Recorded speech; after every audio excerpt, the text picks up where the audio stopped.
So what I did when I pulled this from the yard, I removed all the soil.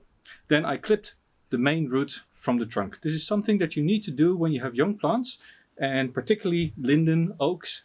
They grow a taproot, a root that goes down to reach the groundwater and provide stability in the first couple of years. Well, as we water lots and as they are tied in the pot, that root is not really needed. So we clip it off, and what you do is therefore you stimulate the horizontal roots to grow.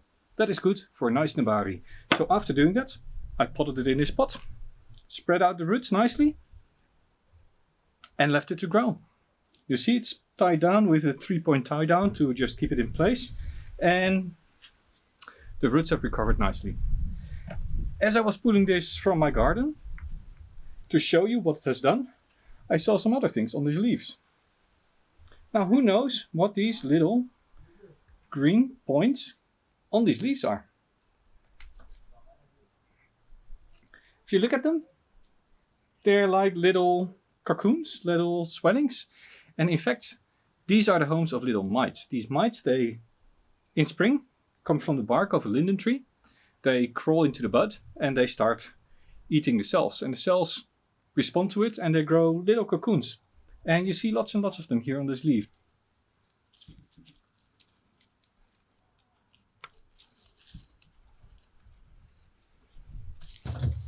These are tiny, so I don't think that you can see anything. Let's see whether we can open these up a little bit.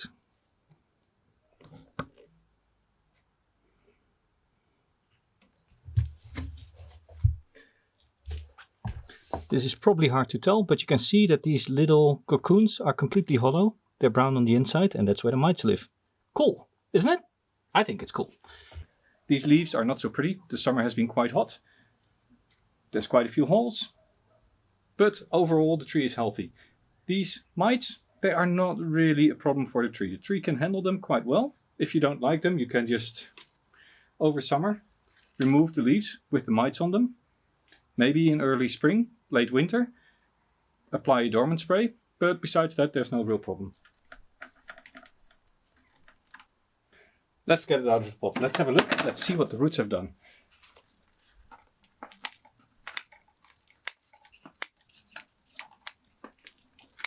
Promising, isn't it?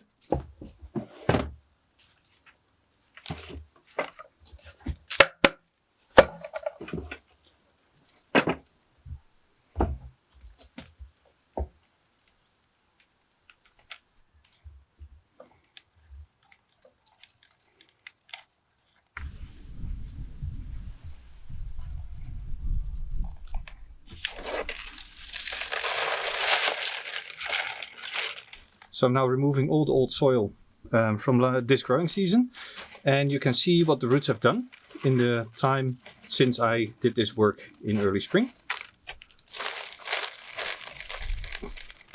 This is an official bonsai technique called the shake. Joking. It does work though, giving it a little shake if you have the right substrate. And what you can tell, there's lots of surface roots. Next to that, the tree has tried to create roots again at the bottom of the trunk. And these I'm going to clip off again because I want horizontal roots. I don't want all these downward growing roots. There's a lot of people who will tell you that you need to put something below the trunk line. But I find that at this stage, it does not really need to be there. It also works by just spreading out every 1 or 2 years all the roots and clipping everything that grows down.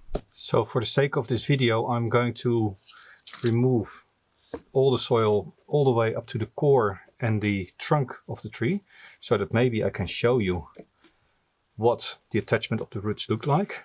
What you see here in the middle, this is where last year I cut the main root off.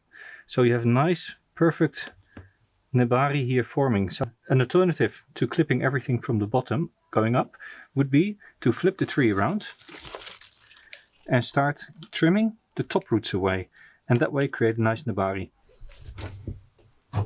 So let's remove high roots like these and just slowly make our way down until we get to the lowest circle of roots.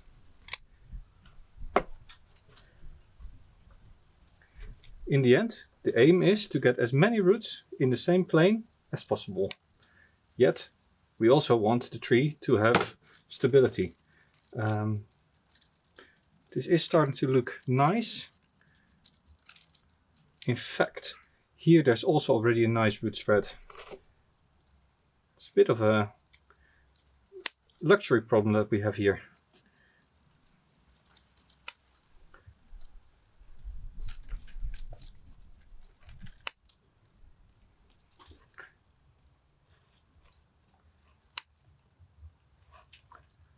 You see there's still more layers of roots going down, so I can still remove more of these upper roots,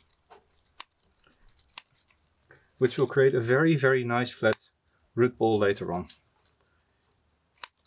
It is late fall. I do have the luxury that I have a place to put this where the frost won't hit it all that hard over winter. If you don't, then I would recommend doing this work in early spring. But as I want to give a timely video, I'm doing it now, so you can actually see what is being done.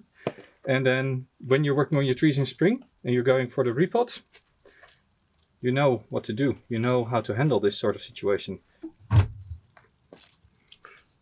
So these are all very high roots, which I'm removing flush with the main trunk. This one is also still quite high. I'm going to remove it.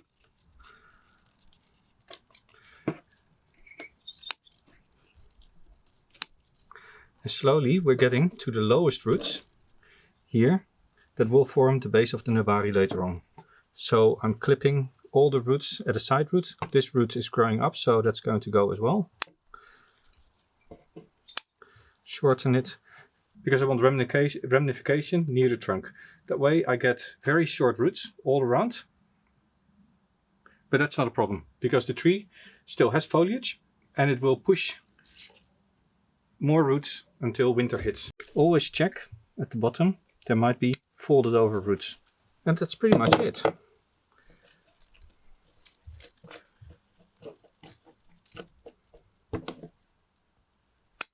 I am just reusing the old pot. In fact, I'm actually even reusing the old substrate. It sat in it quite well for this summer. I'm not going to plant it as deep as before. And as said, what you could do, you could place a little pebble below it and make sure that the roots stay flat. I'm just going to put it in like this. But then, important, instead of putting a pebble or a piece of plastic below the roots, I just mount a little bit of soil and I put the roots in there. You can see that way it stands on a little bit of a mount. The roots go down in a natural shape and I can just tie it back on the way it was.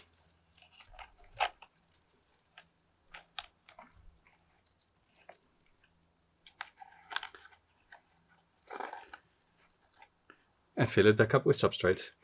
This is also the moment that you look at the fine roots that are still growing, that they don't come back up.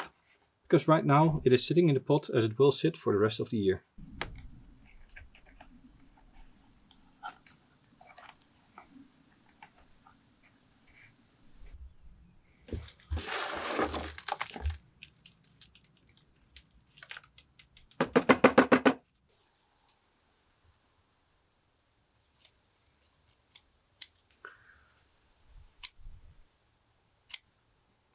You're lucky if you don't have blackbirds. The last thing I want is for a couple of birds to now get into my pots and start digging at the roots. The plant now needs absolute peace and quiet. So this helps.